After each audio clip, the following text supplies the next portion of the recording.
Robert Brooks case, the indictments, everything handed down. 10 indictments on these individuals, the correctional officers in the Marcy Correctional Facility who beat a man to death. They beat Robert Brooks to death. I did a video on this yesterday when the indictments came down, after the indictments were and the charges were, done in the courtroom in Oneida County Courthouse with Judge Robert Bauer.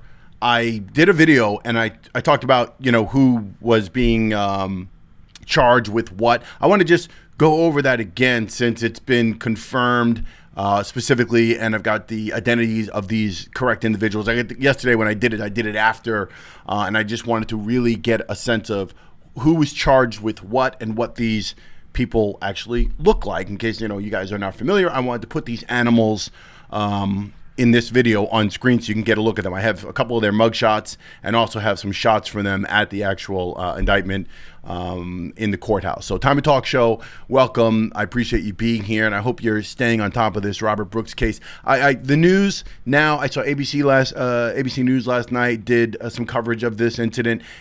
They have, most of the media outlets, pretty much all the media outlets, have ignored this case for the last 2 months in terms of following up and wondering where the arrests are or covering the protest, which were pushing for the arrest of these individuals that murdered this man back in December. So I guess yesterday media outlets could not ignore the fact that we had 10 indictments against correction officers, so they did cover it a little bit. Still, nothing from my brethren and sisters on YouTube and X and these different platforms where they've got much larger audiences than I have, and they still have yet to make any issue or follow through and say anything. Now, with that said, before we get into the actual indictments and before I talk about the people charged and give you more details on that, I want to give a shout out to a YouTube channel, Crime with Duty Ron. Duty Ron and Ed Wallace, who are former NYPD police detectives and 9/11 first responders. I want to give them shout outs because he has covered this and he has done reporting on this for a while, and he covered the actual indictments yesterday live as they were happening. I attempted to do a live and cover the things, but I had some technical issues. But I just want to give a shout out because, again, I've not seen much coverage on this, and I've not seen many of my black brothers and sisters doing a thing. And this is a human thing. I've made that point before in my videos talking about Robert Brooks when I say a man was beaten to death. Not just a black man, a man was beaten to death on camera. And it seems that this is either we're becoming so desensitized or there's so many other more important things in the world, the crumbling of America because of Donald Trump and Elon Musk, or whatever's going on, the genocide in Gaza, which is a legit concern, the war in Ukraine and the different takes on all this, geopolitical stuff, all these things taking place. But still, I feel what type of society are we where 2 months ago a man was beaten to death on camera? And it was available for everybody to see. It wasn't like a slow leak. It wasn't grainy video. It wasn't something we couldn't identify. It was not ambiguous as to what happened. This man was in handcuffs and he was beaten to death. He died. So, why it's not been covered more by the likes of Mark Lamont Hill and Candace Owens. Well, we kind of know why Candace Owens won't cover it, but it just seems that she's got her nose in everything and will cover whatever's trending. I gather that a man being beaten to death on camera while in custody in handcuffs with his hands behind his back, I guess that's not newsworthy. I guess that's not trending enough. And I find that to just be outrageous. How is that not something for us to be? Where are all the black thought leaders and the people who have this ability to speak intellectually about things or to raise their voices and to raise their concerns in our community? And again, the black community, but humanity in general. Where are these people? I don't understand, because they will do video after video on Diddy and Drake updates, but won't say a word about the fact that, hey, 2 months ago, a guy was beaten to death on camera. Did anyone see that? Let's talk about that. Let's have some guests on and discuss that. Let's discuss prison reform on this correctional facility up in New York, what happened. So, again, I sound like a broken record, but I cannot emphasize enough that I find it truly just really bad. It's just inexcusable that these people would not be reporting and covering this. Now, maybe they will, because this is now making the news rounds because of the fact that these people have been indicted. So maybe these people will catch up. Shout out Mark Lamont Hill. Let's see if you actually do something worthy. All right, so 10 indictments total, okay? All of this has been pushed back to they've been adjourned. The actual dates have been moved to March 31st. Okay, we got 10 indictments now.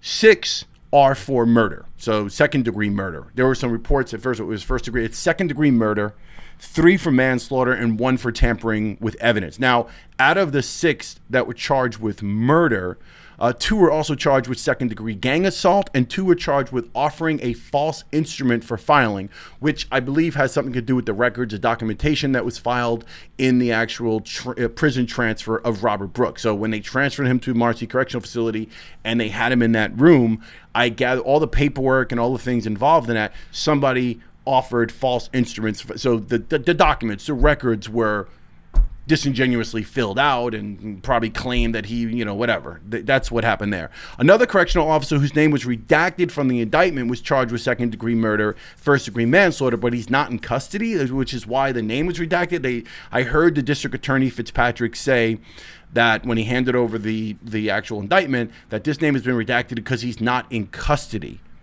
I had speculated yesterday that the name was redacted, probably based on the fact that that particular individual might have given testimony or might have ratted out or said some things that might have provided some more information that wasn't previously available. I don't know, but from what Fitzpatrick said during the actual indictment, that person is not in custody. So where is this guy?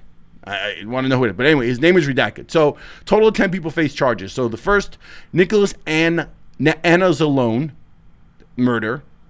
Anthony Farina, murder. Matthew Gallagher, murder. David Kingsley, murder. And Christopher Walrath, murder. And then there's the unnamed guy also charged with murder. After that, you've got Michael Fisher, so it's a manslaughter charge. David Walters, manslaughter charge. And Sergeant Michael Marsaw, manslaughter charge. And then there's Nicholas Gentile, who's actually not charged with manslaughter or murder. He's charged with tampering with physical evidence. And there was no bail standard for that in New York State, so he was released ROR. So that's what we had. These are the people. If you look on screen, I'm showing you who these people are. I want you to look at their faces. These animals brutally beat this man to death, and they finally were getting a slight amount of justice. As I mentioned yesterday when I first did the video, it's a small thing. It's not enough. There are protests going on now. The Brooks family, his father, his brother, his son, Robert Brooks Jr., they are speaking out. I'm not sure, we'll see what happens March 31st. The fact that these guys were all pretty much released with bail or bonds, $25,000, $50,000, whatever it was, it's like there's all these technicalities when it comes to bond and bail and all these things. There's $1 million if this surety bond plus whatever, or $25,000 cash or $50,000, whatever it is.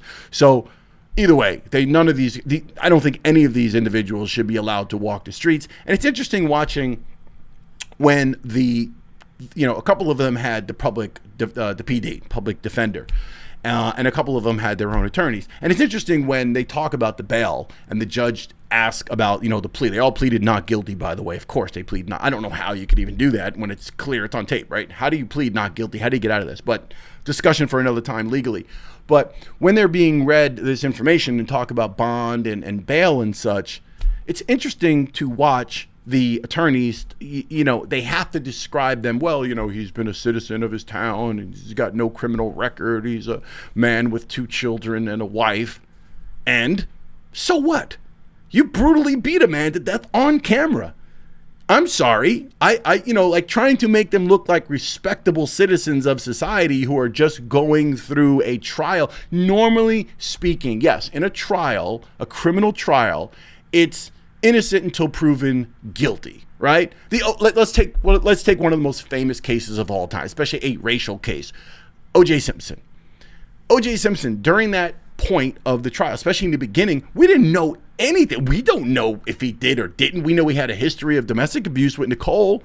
Okay, but we didn't know so we really couldn't say, oh, lock him up. He shouldn't have bail. Make sure he stays in a cell. Mind you, he was in a cell. He didn't get out on bail. It was a double murder.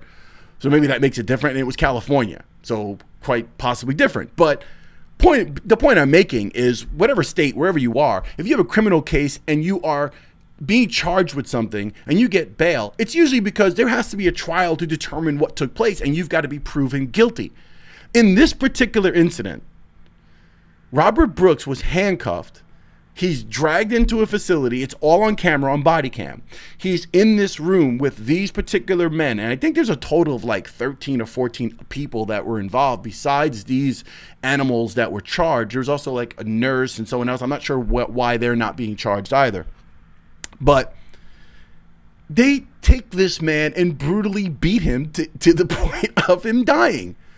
There's not even a question. Now, I know technically speaking, there needs to be an official trial. It needs to be an official, they've got to be, read their rights, whatever it is going to be, and then they have to determine that it's actually guilt. But in this case, from the position of allowing these men to walk the streets and determining whether or not they're going to run or not run, they're on camera killing somebody. Case closed. We can argue all day about who got in the final blow, whose foot did what on his nuts, who hit his neck, who hit his back, who hit his face, who did what to his eyeball, who damaged his brain, who caused asphyxiation. Like, we could go through that. But all these animals, these heathen men, did this. And again, I talked yesterday about manslaughter versus murder. Murder meaning there's an intent, and manslaughter meaning your reckless behavior caused the murder, the death of another individual. I say the whole thing was intentional. I say that the fact that they totally just went in on this man who was handcuffed, to me, it's murder all around. We'll see what happens. I was, again, slightly relieved to know that to see these men in cuffs brought into the courtroom. Slight amount of justice. This much, not enough. I think the protest should continue. I think we need to take action on this. I'm waiting to see these men locked up. I cannot wait. I was watching some of the comments and listening to some of the things when these indictments were taking place, and these animals were standing there in front of the judge. And again, going back to the attorneys, well, he's got a wife and kids. I was like, yeah, he's got a wife. Guess what? Guess what, dude? Your wife's going to be getting with a black man soon. And guess what? So are you. You'll be getting it from a black man soon, too. How about that for justice? Let's see that happen. Anyway, that's it. Time to Talk Show. I wanted to update on this situation. I will continue to update on this. Probably have to wait until March to see what happens. And, it is what it is. What stands out to me and what I started this video out with was the fact that it's a damn shame that the same amount of attention and coverage is not being given by the other people on these platforms who have these large audiences that could be definitely making a difference with their voices and can be highlighting some of these things and this injustice against humanity again and against black men. Time to Talk Podcast. Subscribe if you haven't subscribed. Let me know in the comments if you've watched the actual indictments. Let me know what you think about the case. Let me know if you're keeping up with this. Let me know if you think I'm out of line for calling out these other individuals who I think should be covering this. Just let me know in the comments what you think about all that. Like the video on the way out. I truly appreciate that, and I'll see you in the next Time to Talk. Peace.